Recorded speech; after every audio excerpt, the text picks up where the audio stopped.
For improved system performance, long-term financial returns, and less risk on your PV projects, look to the proven performance of DuPont Materials and Solutions.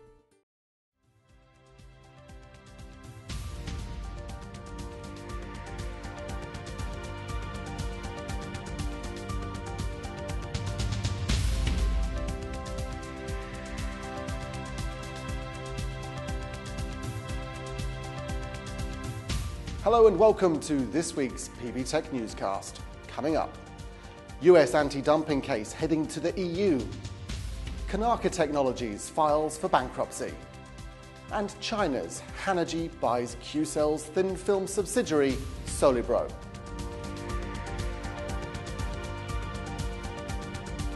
A growing number of reports are suggesting that an anti-dumping case could be brought against Chinese PV manufacturers in the EU within the next few days or weeks. SolarWorld, which initiated a case with the US Commerce Department, could file a case in the European court as early as next week, in time for the start of the PV industry's largest annual exhibition, Intersolar Europe. Reports have also noted that the German government or a government from another EU country could actually be filing the case rather than SolarWorld. Although the US imposed tariffs are intended to make the US market more competitive for US-based manufacturers to compete within the domestic market, the German PV market alone is several times larger than the US. On an EU-wide basis, any import tariffs imposed on Chinese-manufactured modules and/or solar cells could have significantly larger ramifications than those expected in the US PV market.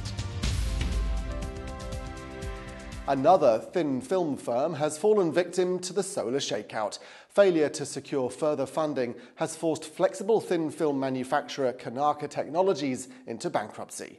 The Chapter 7 bankruptcy via a Massachusetts bankruptcy court means a full liquidation and asset sale to pay creditors is likely.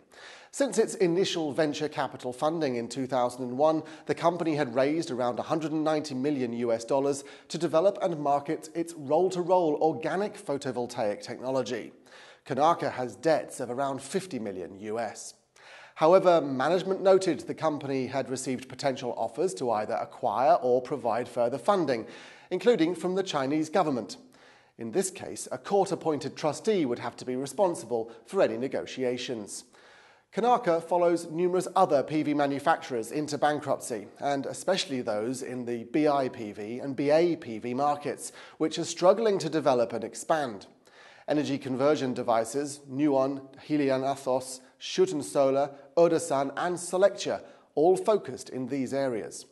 Altogether, 13 thin film firms have gone bankrupt or closed down since April 2010, when the first, Sunfilm, closed its doors. As of the beginning of June this year, around 40 companies in the PV industry have failed, 26 since January. On a brighter note, not all solar shakeout stories have a bad ending. Chinese energy company Hanergy and Qcells have signed a deal securing the future of Qcells' SIG's thin film subsidiary Solibro.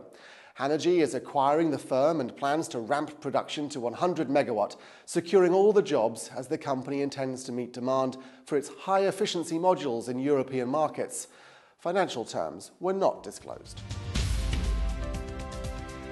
Now, despite the financial hardships facing many SIG's thin film firms, venture capital funding of next-generation SIG's technology would seem to be continuing.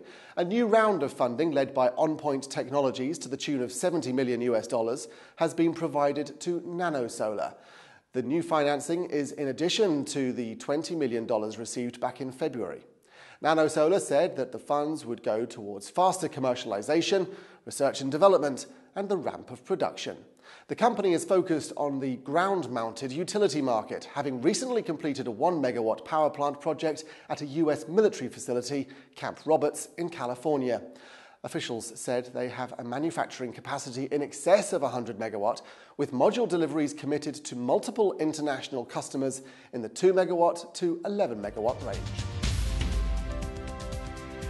And finally, the solar industry's largest exhibition gets underway next week, with over 2,000 exhibitors and 70,000 visitors expected to be in Munich for Intersolar Europe. PV Tech will once again be in attendance with 3 booths in different halls with some of our sister publications, so please do stop by and speak with the Solar Media team, and while you're there, pick up the latest print editions. As usual, our news team will be in attendance, bringing you the very latest show news to your desktops and mobiles. See you soon.